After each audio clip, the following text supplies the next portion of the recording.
Okay, we're going to make a oxtail soup.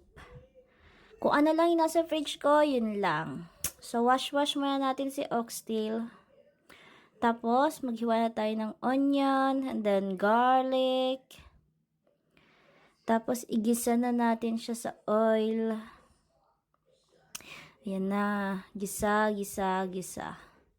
So, yung mga susunod na ingredients is like kung ano lang talaga yung meron ako.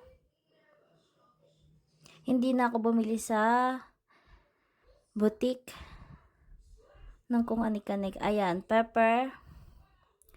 Siyempre may cubes, pampalasa, boiling water para mas mabilis kumulo.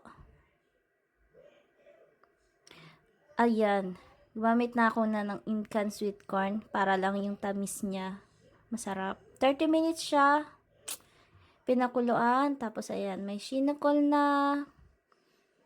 Gumamit lang talaga ako kung anong meron sa fridge. Lagyan na natin yung gulay. Susunod dyan is yung spinach. And then soup!